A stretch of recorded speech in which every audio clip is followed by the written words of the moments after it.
From basement Star Wars fanatic to the leader of the free media world in Florida, and the newcomer on the scene is Brian Burgess with the Capitolist. This guy's, he's changed the game. Peter Schorsch has changed the game in Florida politics and Florida media.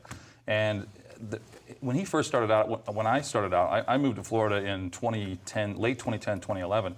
Peter was still a blogger. I mean, literally a blogger. It was St. Peter's blog, right? Right.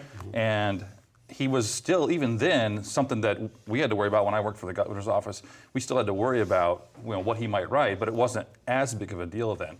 Since that time, he's now got, as you said, 18, or having 12, 16, I don't know, a lot of reporters that he's got working for him.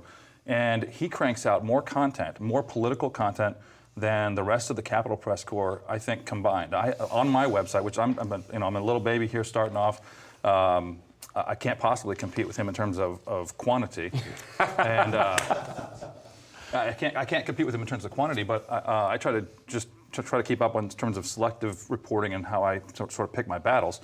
But he's I don't want to say you're an inspiration. That would be more than I want. That'd be more than I want to say. But his model works. He's proven that it can work, and he's beating a lot of folks to the punch on breaking news.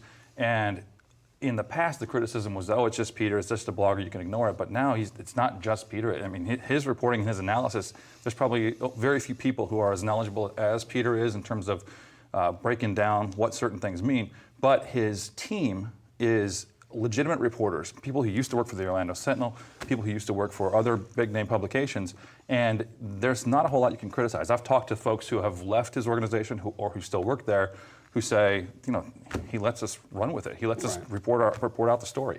And I don't know how anybody can criticize that. Well, he's the model, and I'm just following in the wake now, trying to figure out how I'm going to sort of fill in a niche myself.